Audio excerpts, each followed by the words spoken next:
পারবেন? জোরে জোরে বলেন সুবহানাল্লাহ। কিন্তু আপনারা বলেন তো বাংলাদেশের অধিকাংশ মসজিদ কমিটির মধ্যে এই গুণগুলা কি আছে? আরো জোরে বলতে হবে আছে। বেনামাজিদেরকে ধরে ধরে সভাপতি বানায় দেওয়া হয়, সুদখোর ঘুষখোরগুলোকে ধরে ধরে সেক্রেটারি বানায় দেওয়া হয়। বলেন ঠিক কিনা? কুরআন কারীমকে যারা চায় না, কুরআনের শাসন ব্যবস্থা যারা প্রতিষ্ঠা করতে চায় না, পছন্দ যারা করে না, দিন কায়েম হোক এটা যারা চায় না, এমন ব্যক্তিরা মসজিদ কমিটির দায়িত্বশীল হয়ে গেলে ইমাম সাহেব ওই মসজিদের মিম্বার থেকে হক কথা বলতে পারেন না। এই জন্য আমি আমার উপস্থিত শ্রোতামণ্ডলী ভাই যারা আছেন তাদেরকে ছোট্ট একটা আহ্বান জানাবো, আপনারা প্রত্যেকের দিনের মধ্যে একটা মেন্টালিটি রাখেন, আমাদের প্রত্যেকটা মসজিদ আল্লাহ পাকের ঘর, ইসলামের সম্পূর্ণ চিন্তা চেতনা এখান থেকে প্রতিষ্ঠিত হবে। এখান থেকে নামাজ, রোজা, হজ, যাকাত, জিহাদ, রাষ্ট্র, সমাজ সবকিছু সঠিক পরিচালনা কোরআনে কারীম থেকে দেওয়া হবে। জোরে জোরে বলেন ইনশাআল্লাহ। রাজি আছেন না ইনশাআল্লাহ? আল্লাহ কবুল করেন, জোরে বলুন আমিন। আমার বন্ধুরা, এবার কোরআন থেকে শুনেন, আল্লাহ সুবহানাহু ওয়া তাআলা বললেন মসজিদের নির্মাণ, মসজিদের নেতৃত্ব, এর দেখভাল একমাত্র তারাই করতে পারবে মান আমানা বিল্লাহি, যাদের মধ্যে আমি আল্লাহর প্রতি ঈমান আছে, ওয়াল ইয়াউমিল আখির, আখিরাতের প্রতি ঈমান আছে, ওয়া আকামাস সালাত, যারা নামাজ কায়েম করে, ওয়া আতা যাকাত, যারা যাকাত প্রদান করে, ওয়া লা ইয়াখশা ইল্লাল্লাহ, আমি আল্লাহ ছাড়া আর কারো ভয় যাদের অন্তরের মধ্যে নাই। এমন দায়িত্বশীল মসজিদে আছে যারা নামাজ আসে, মসজিদে আসে নাই? যদি বলেন না আপনারা নাই? আচ্ছা, বেশিরভাগ জায়গায় এটা আছে। আল্লাহ আমাদেরকে হেদায়েত দান করেন। সকলে জোরে বলেন না আমিন। মসজিদের মিম্বার থেকে হক কথা বলা যায়, যে ইমাম সাহেব হক কথা বলে, বলেন এটা হচ্ছে উগ্রবাদী হুজুর। চিল্লায় বলতে হবে। যে বক্তা সাহেব অন্যায় প্রতিবাদ করেন, বলা হয় উস্কানিমূলক কথা বলেন। আর যেই বক্তা সাহেব চোখের সামনে চুরি, ডাকাতি, জেনা, বদমাশি, হত্যা, লুণ্ঠন, মারামারি, কাটাকাটি সব অন্যায় দেখে অন্ধের মতো ভান করে থাকে, যেন কিচ্ছু দেখে নাই, বলে এটা হচ্ছে আধ্যাত্মিক হুজুর। কথা বলতে বলি যে দারুণ হুজুর, আধ্যাত্মিক হুজুর, আমাদের পুরো শয়তানি উনি দেখে না। এরকম হুজুর তো আমাদের দরকার। ওই খ্রিস্টানদের পোপদের মতো, খ্রিস্টানদের ধর্মীয় নেতা আছে পোপ, আমি আমার ভাষায় বলি পাপ। এরা পোপ নয়, ওরা কি পাপ। এই পাপে একটা বক্তব্য দিয়েছে, কি জানি আমি এটাকে যত্ন করে রেখে দিয়েছি, পাপের বক্তব্য। দুদিন আগে পত্রিকাতে এসেছে, কাটিংটা আমি রেখে দিয়েছি, সেখানে এই পাপ বলেছে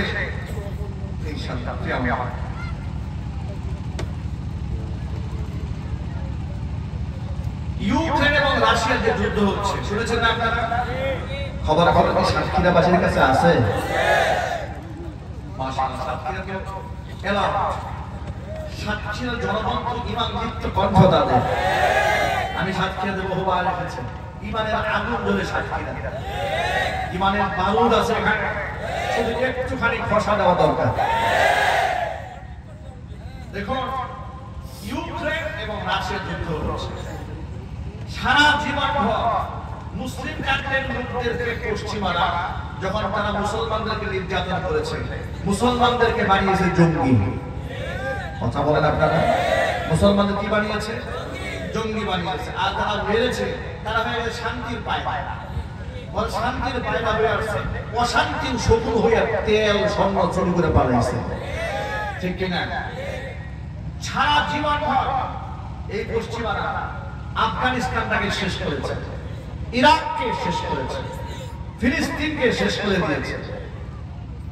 এরপরে ফিলিস্তিনের মুসলমানরা কিভাবে নির্যাতন করছে, আজকের এই দিন পর্যন্ত ইয়ামানের মুসলমানদেরকে কিভাবে ওরা শান্তি প্রতিষ্ঠান নামে সৌদি জুটের মাধ্যমে হত্যা করেছে। জোরে বলতে হবে, ঠিক কিনা? সিরিয়াতে মুসলমানদের কিভাবে মারা হয়েছে, মুসলমানদের শহর, নগর, বন্দরগুলো বিধ্বস্ত করে ফেলে দিয়েছে। কথা বলেন, ঠিক কিনা? আজ পর্যন্ত জীবনে শুনেছেন যে এই সমস্ত যুদ্ধ, মারামারি, হানাহানি, কাটাকাটির বিরুদ্ধে ওদের দেশের ধর্মীয় নেতারা প্রতিবাদ জানিয়েছে? চিল্লায় বলতে হবে, করে প্রতিবাদ করেছে। কিন্তু রাশিয়া যখন ইউক্রেনে হামলা শুরু করেছে, এখন দেখেন পাপের মুখ খুলেছে। পাপ বলছে ইউক্রেন যুদ্ধকে নির্বোধের ধ্বংসযজ্ঞ বললেন পোপ ফ্রান্সিস। তিনি এই পাপ ফ্রান্সিস বললেন ইউক্রেনে রাশিয়া যে যুদ্ধ চালাচ্ছে এটা হচ্ছে নির্বোধের ধ্বংসযজ্ঞ। তিনি খুব ব্যাখ্যা করে বলেছেন যে যুদ্ধ মানে মারামারি, যুদ্ধ মানে কাটাকাটি, যুদ্ধ মানে হানাহানি, যুদ্ধ মানে অশান্তি, এগুলা করা উচিত নয়। আচ্ছা, এখন খ্রিস্টান মরে, ইহুদি মরে, উচিত নয়। মুসলমানরা যখন মরে তখন খুব উচিত হয়ে যায়। আপনারা ভালো করে শুনেন, পৃথিবীর ইহুদি আর খ্রিস্টান, ওই জাতিসংঘ বলে আর যত মানবাধিকার সংস্থা বলে, পৃথিবীর কোন মানবাধিকার আন্তর্জাতিক সংস্থা মুসলমানদের অধিকার প্রতিষ্ঠার জন্য কাজ করে নাই, মুসলমানদেরকে ধ্বংস করার জন্য কাজ করেছে। এই জন্য আমি সবসময় বলি, আমরা মুসলমানদের মধ্যে বিভক্তির কারণে কাফের বেঈমানরা আমাদের দেশগুলোকে শেষ করে দিয়েছে। আমাদের 57টা মুসলিম রাষ্ট্র মিলে যদি একটা জোট হতে পারত, আমার পৃথিবীর কুফফার সম্প্রদায় মুসলিম রাষ্ট্রের দিকে চোখ মেলে ফিরে তাকাবার সাহস পেত না। আজকে আমাদের বাংলাদেশের দিকে তাকান, এক আলেম মাল খায়, আরেকজন হাসে, একজন জেলখানায় নেয়, আরেকজন টিকটিক করতে। এরকম না করে যদি আমরা হাতে হাত রাখতে পারতাম, কিসের আলিয়া, কিসের কওমি, সব মুসলমান ভাই ভাই এক হয়ে গেলাম। কিসের ওয়াহাবি, কিসের সুন্নি, কিসের মাযহাবি আর কিসের না মাযহাবি, ইসলাম এক, কোরআন এক, আল্লাহ এক, রাসূল এক, মিশন এক, কালিমার মধ্যে উড়বে, কোরআন দিয়ে দেশ চলবে, সমাজ চলবে, রাষ্ট্র চলবে।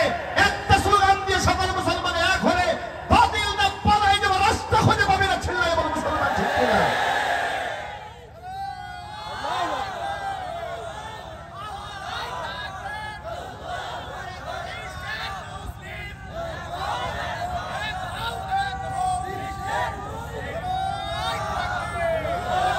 এজন্য সকল মুসলমান ভাইদেরকে বলতে চাই, ভাইরা আমার, অন্তরের দূরত্ব কমায় ফেলে, ভাই ভাই মিল মহব্বত নিয়ে চলে।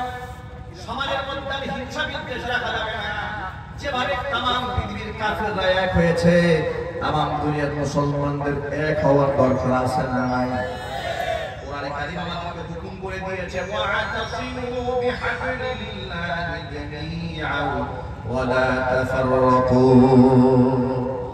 মজবুত ভাবে তোমরা আমার রজ্জুকে আঁকড়ায় ধরো, সকালে মিলে এক হয়ে যাও, বিচ্ছিন্ন হয় না। হুকুম কার? সবাই জুড়ে বলেন না, হুকুম কার? এই জন্য মানুষদের একতাবদ্ধ হয়ে মিল মহব্বত নিয়ে থাকতে পারে। এই জন্য আমাদের মসজিদগুলোর মধ্যে জামাতে নামাজ আদায়ের সিস্টেম দিয়েছেন আল্লাহ সুবহানাহু ওয়া তাআলা, যাতে করে মুসলমানরা দৈনিক 5 বার এক মুসলমান আরেক মুসলমানের সাথে সাক্ষাৎ হওয়ার কারণে একের প্রতি আরেকজনের মহব্বত বেড়ে যায়। বাংলা ভাষায় একটা কথা আছে, কায়া দেখলে মায়া বাবা, কায়া দেখলে মায়া বাবা। চোখের আড়াল হলে মনের আড়াল হয়ে যায়। দৈনিক 5 বার যদি এক ভাই আরেকজনের সাথে দেখা সাক্ষাৎ হয়, মহব্বত হবে কিনা? যদি বলেন না, মহব্বত হবে কিনা? এইজন্য 5 ওয়াক্ত নামাজ জামাতের সাথে আদায় করতে পারবেন ইনশাআল্লাহ। কারা কারা পারবে হাত দেখতেছে, কারা কারা পারবে ইনশাআল্লাহ? আল্লাহ তুমি আমাদের কবুল করো, আরো জোরে বলেন আমিন।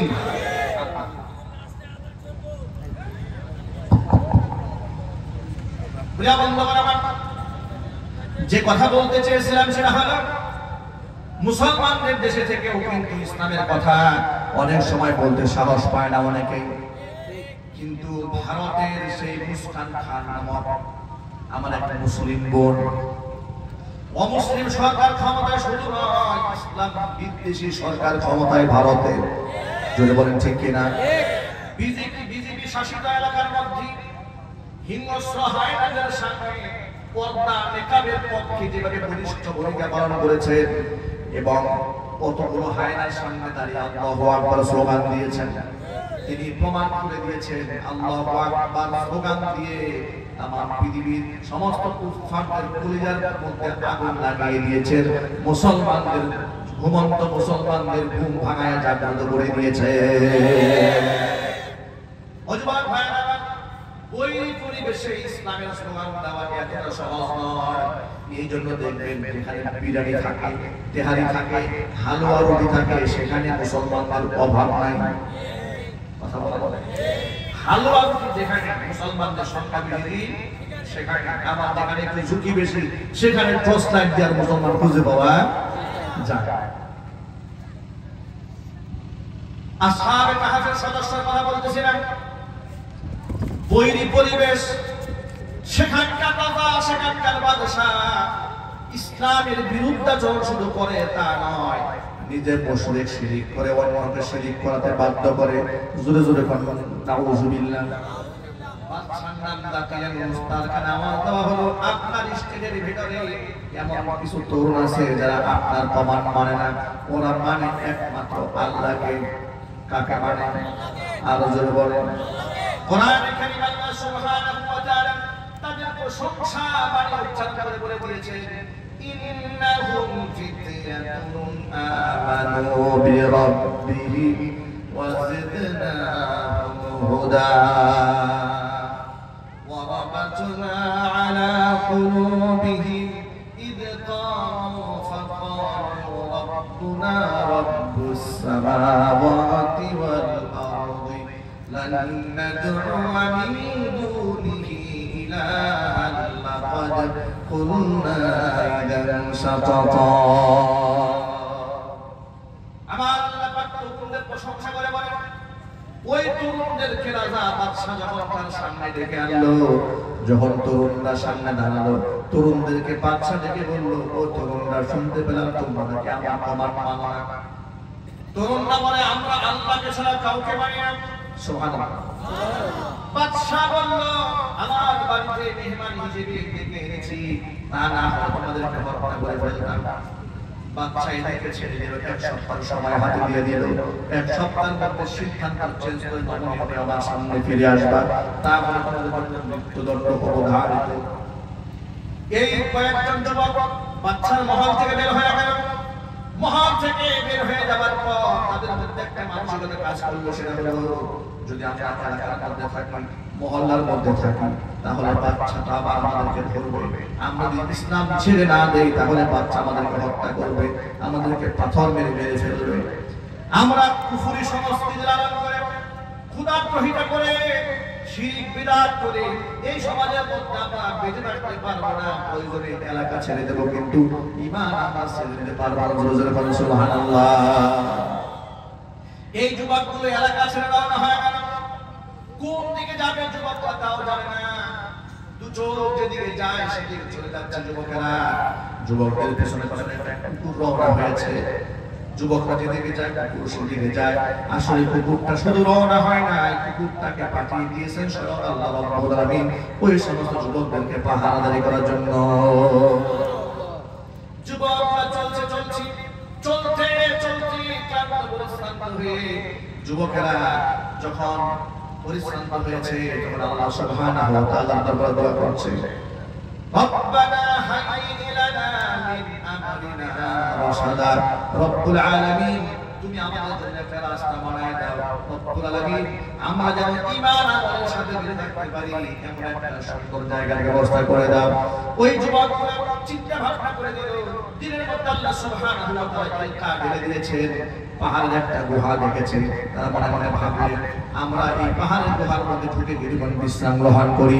যুবকগুলা পাহাড়ের গুহার মধ্যে ঢুকে বিশ্রাম করার জন্য যখন তাদের একটুখানি কাজ হয়েছে, আল্লাহ সুবহানাহু ওয়া তাআলা এদেরকে ঘুম পাড়িয়ে দিয়েছে।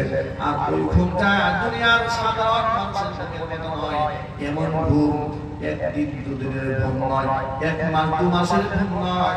আল্লাহ সুবহানাহু ওয়া তাআলা ওই যুবকদেরকে ঘুমটাকে সহ একটানা 309 বছর সেখানে ঘুম পাড়াইয়া রাখলেন। আল্লাহ সুবহানাহু ওয়া তাআলা যুবকদেরকে সেখানে 309 বছর ঘুম পাড়িয়ে রাখার পর যুবকদেরকে আল্লাহ পাক ঘুম ভাঙালেন। আল্লাহ সুবহানাহু ওয়া তাআলা নবীজিকে বলছেন, নবীজি যখন এদেরকে আমি ঘুম পাড়িয়ে রেখে দিয়েছিলাম, এদের দৃশ্য বাস্তবটা কেমন ছিল আপনি দেখলে অবাক হয়ে যেতেন। ওয়া তাহাসাবুহুম আইকাযাম ওয়া হুম রুকুদ ওয়া নুকাল্লিবুহুম যাতাল ইয়ামিন ওয়া যাতাশ শিমাল ওয়া কালবুহুম বাসিতুন যিরা'আইহি বিল ওয়াসিদ লাবিত্তালা'তা আলাইহিম লাওয়াল্লাইতা মিনহুম ফিরারান ওয়া লামুলি'তা মিনহুম رعبا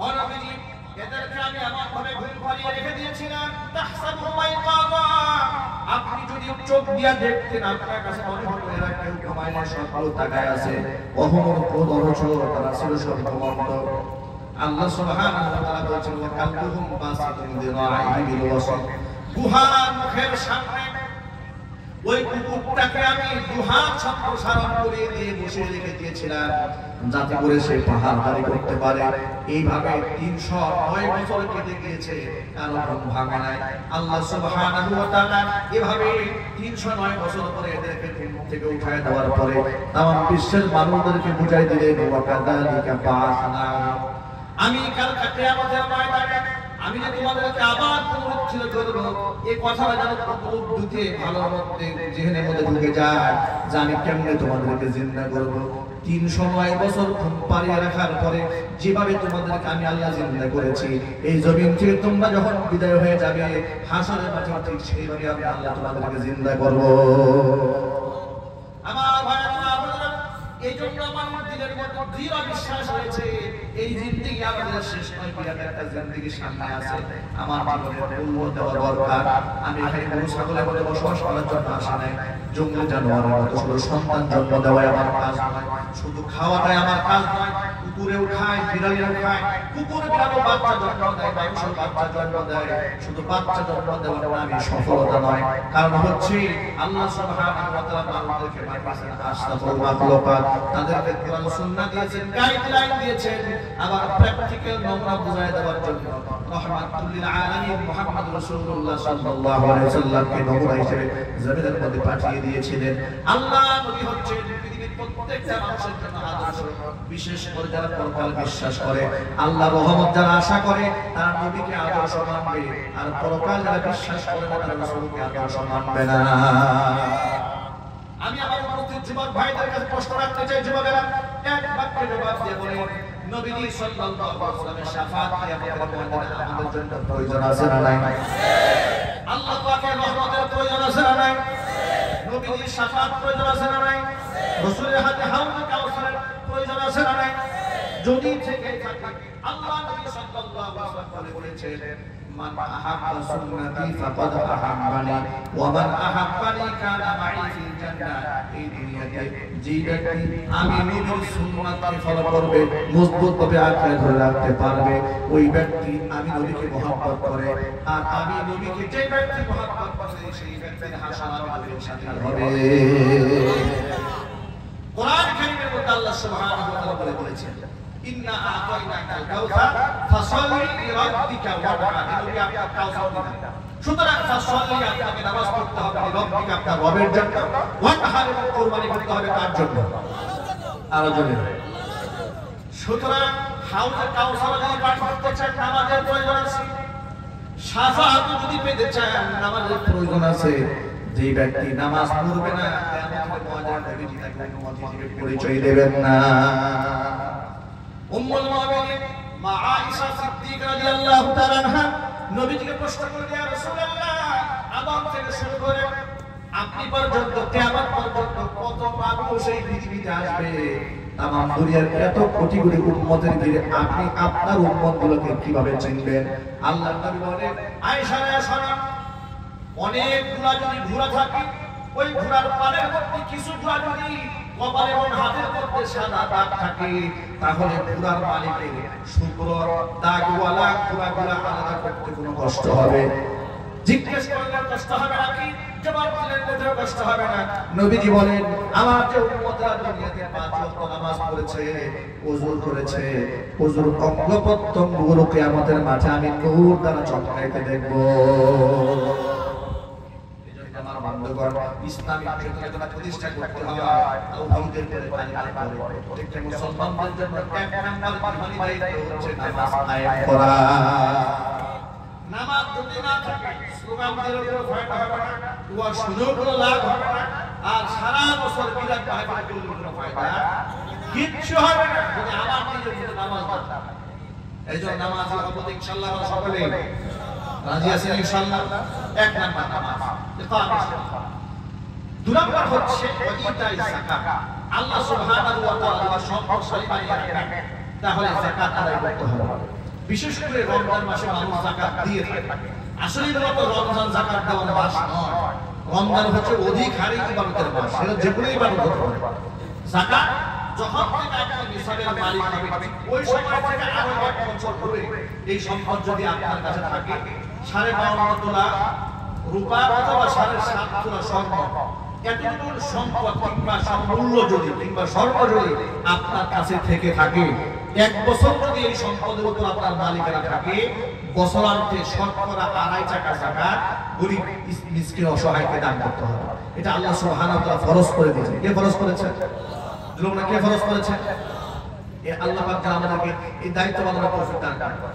সামনে রমজান আসতেছে, সেই উপলক্ষে অনেক ভাইরা, যেহেতু রমজানে দান করলে সওয়াব বেশি হয়, অনেক ভাইরা যাকাত দান করেন রমজান মাসে। যাকাত দেন রমজান।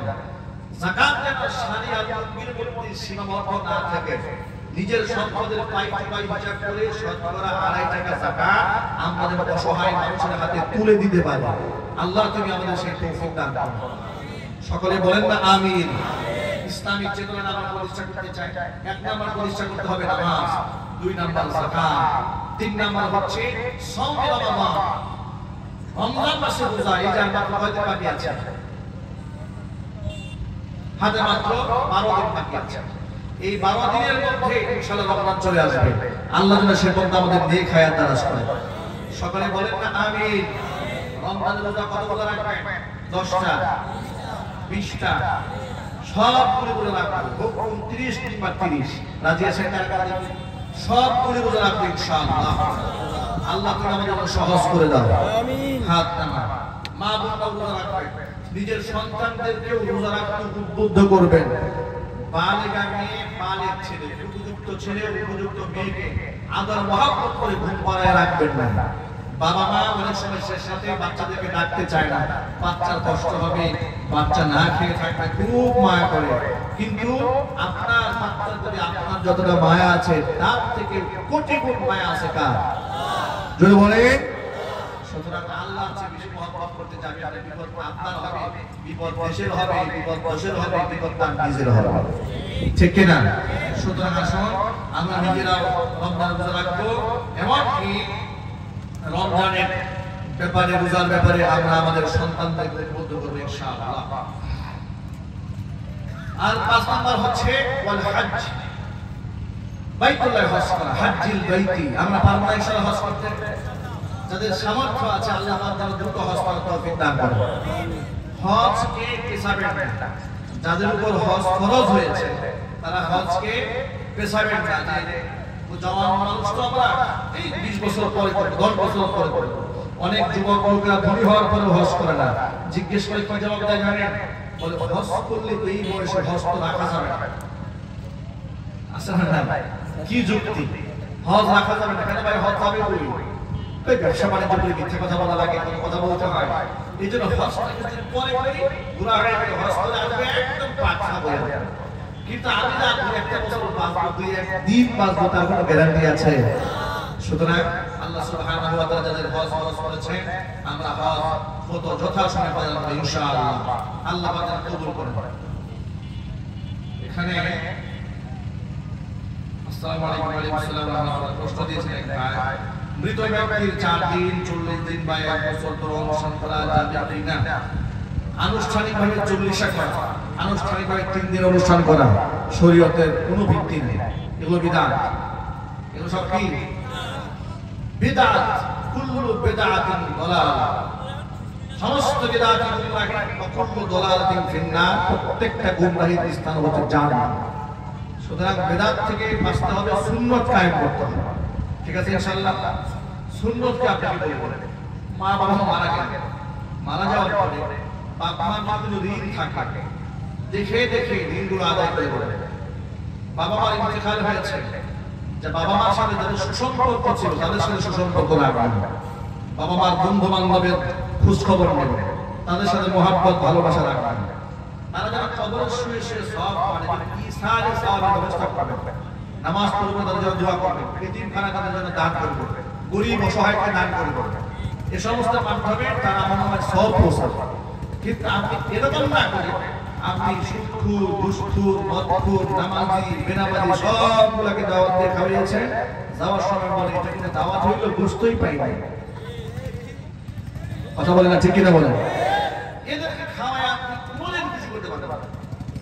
সুতরাং এগুলা বাদ দিয়ে যেটা করলে আল্লাহ খুশি হবে, যেটা করলে আপনার বাপ মা খুশি হবে, আর বেশি রাখবেন, আল্লাহ তাআলা কবুল করবেন।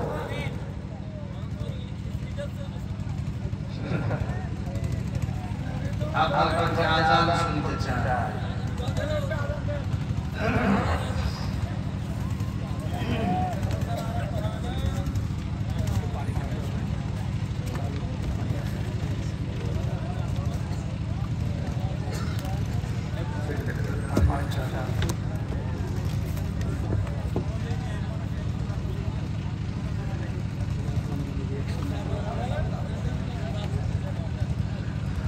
সকলে সবাই সবার জন্য দোয়া করবেন, মা বোনদের জন্য দোয়া করবেন। অনেক ভাইরা আমাদের কাছে দোয়া চেয়েছেন, জানি না কি পুণ্যতে দোয়া চেয়েছেন। আল্লাহ সুবহানাহু ওয়া তাআলা প্রত্যেকের দিলের নেক বাসনাগুলো পরিপূর্ণ করে দেন।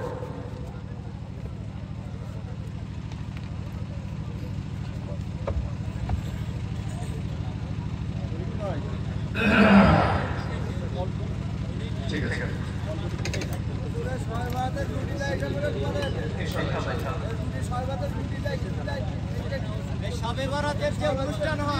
আচ্ছা শবে বরাত শুনেন। শবে বরাতের যে আনুষ্ঠানিকতা আমাদের দেশে চালু আছে, রুটি আছে, হালুয়া আছে, এরপরে আনুষ্ঠানিকতা সব বেদাত। সবগুলা কি বেদাত? নিশ্চয়ই শবে বরাতের গুরুত্ব আছে। শবে বরাত মানে মুক্তির রজনী। আল্লাহ এই রাতে অসংখ্য মানুষকে মুক্তি করে দেন জাহান্নামের আগুন থেকে। এইজন্য আল্লাহ সুবহানাহু ওয়া তাআলা এই ফজিলতপূর্ণ রাতটাকে অবজ্ঞা এবং তুচ্ছ তাচ্ছিল্য করে খাবার দাবার এগুলো করে কাটাইতে চলবে না। ইবাদত, বন্দেগী, তাসবিহ, জিকির, আজকার ব্যক্তিগত আমল করতে হবে, সামষ্টিক জমায়েত করে আমল করা যাবে না। আল্লাহ সুবহানাহু ওয়া তাআলা বুঝার তৌফিক দান করুন। অনেক ভাইরা আবেদন করেছেন সঙ্গীত গাওয়ার জন্য। আযান কোন ওয়াক্তে আযান, বারবার আযান হয় না, একটু সঙ্গীত শোনাচ্ছেন।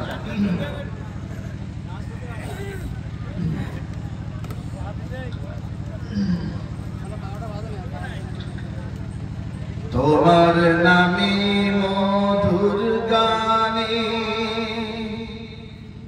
হৃদয় ভরে যায়, তোমাকে পরে গো মনে ভোরের হাওয়ায়,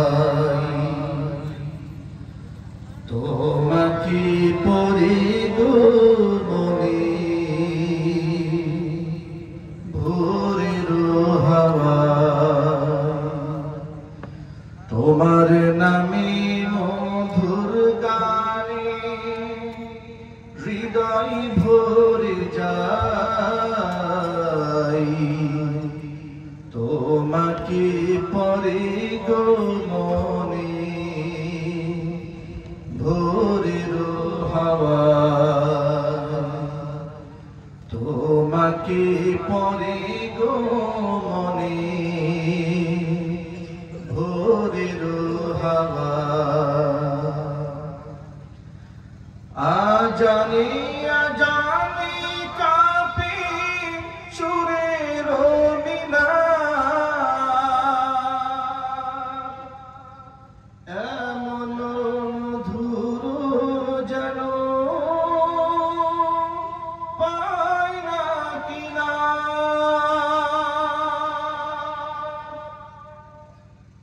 আজানে আজানে কাঁপে সুরের মিনার,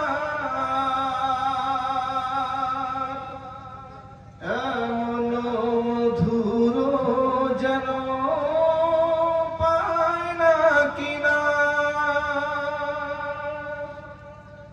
তোমার নামের সিফাত মুনতানাই, তোমাকে পরে গো মনে ভোরের হাওয়ায়, তোমার নামে মধুর গানে হৃদয় ভরে যায়, তোমাকে পরে গো মনে ভোরের হাওয়া, তোমাকে পরে গো মনে ভোরের হাওয়া। বাগানে বাগানে ফোটে কত শত ফুল, বয়ে চলে একা নদী শূন্য দুকুল। বাগানে বাগানে ফোটে কত শত ফুল, বয়ে চলে একা নদী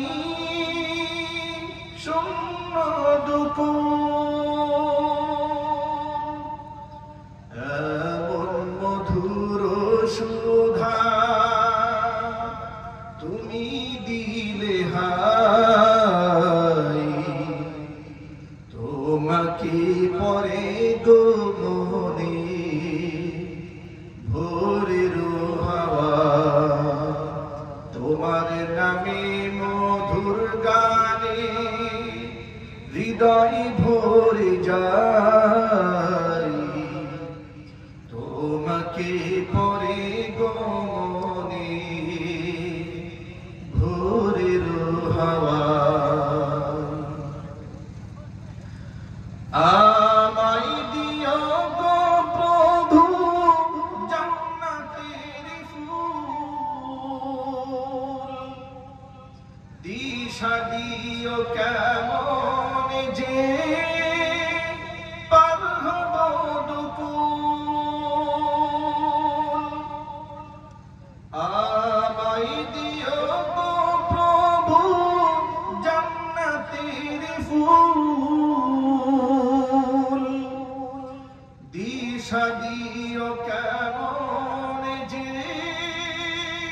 পার হব দুকুল। তোমারি রহম দাও গো ঝর্ণা ধারাই, তোমাকে পরে গো মনে ভোরের হাওয়া, তোমাকে পরে গো মনে ভোরের হাওয়া।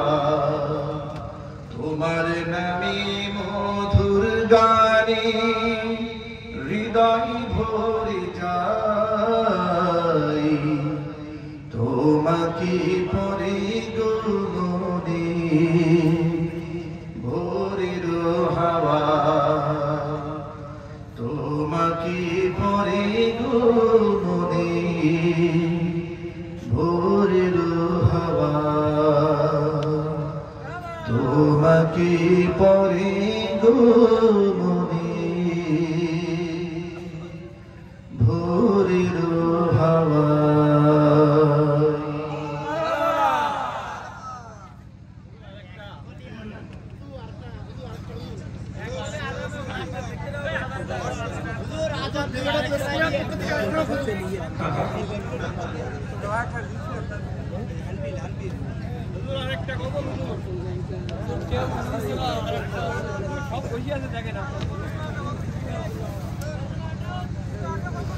আচ্ছা, গজল শোনার আগ্রহ কি সবার আছে?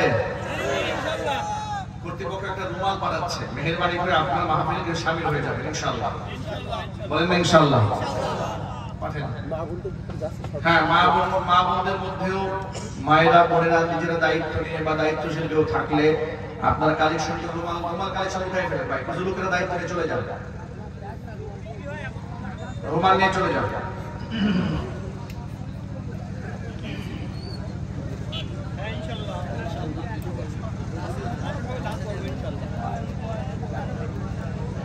যারা আল্লাহর পথে চলে, আল্লাহর কথা বলে, আল্লাহ কি ভালোবেসে সপেছে জীবন,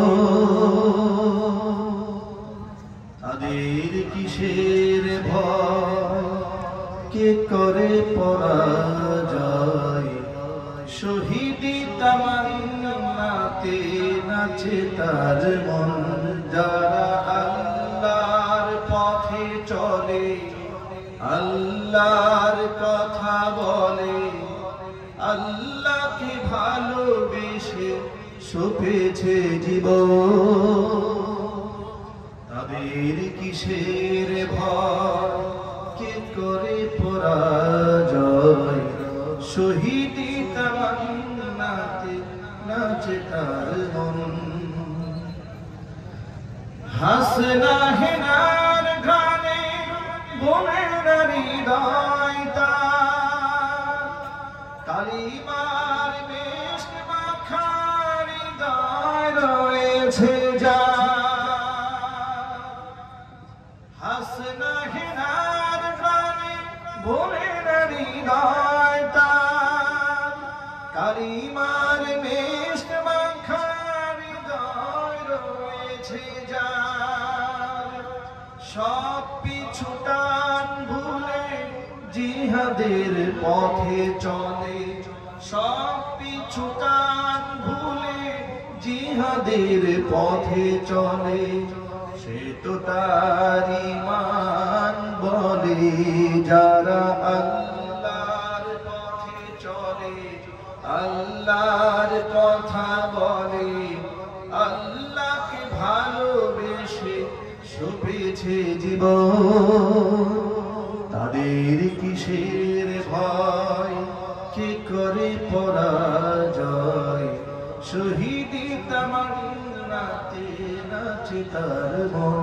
যারা আল্লাহর কথা বলে, আল্লাহর পথে চলে, আল্লাহকে ভালোবেসে সপেছে জীবন, তাদের কিসের ভয়, কে করে পরাজয়, শহীদি তামান্নাতে নাচে তার মন।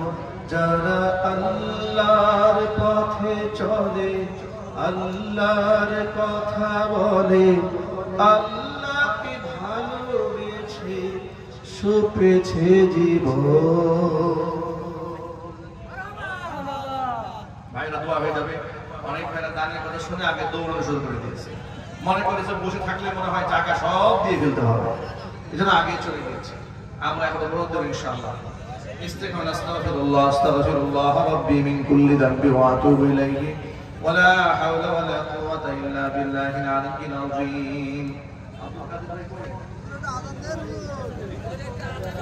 আব্দুল কাদের ভাই কোথায়?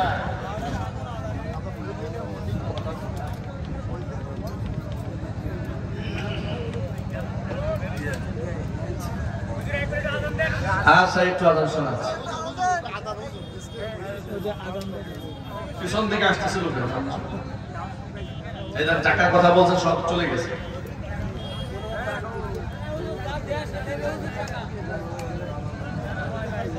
আচ্ছা, গভীর রাতে আজান দেওয়া উচিত নয়, এরপরও আপনাদের তামান্নার কারণে একটু কানেকশন আছে। আল্লাহু আকবার, আল্লাহু আকবার, আল্লাহু আকবার,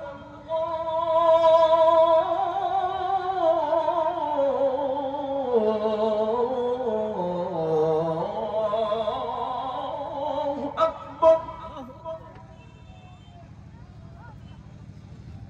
আশহাদু আল্লা ইলাহা ইল্লাল্লাহ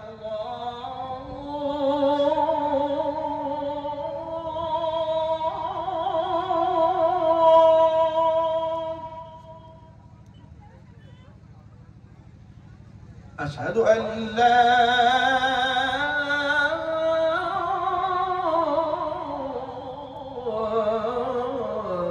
ইলাহা ইল্লাল্লাহ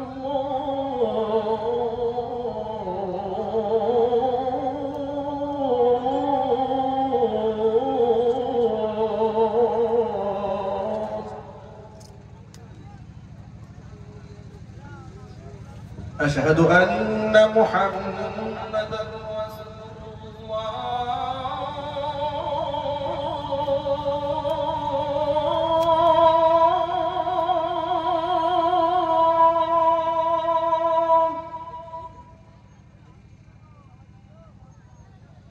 أشهد أن محمدا رسول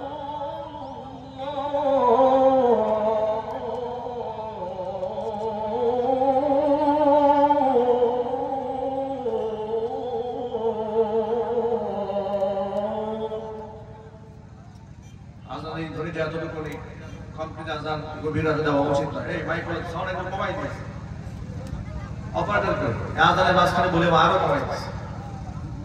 এটা কি আচরণ ভাই ঠিক হলো না।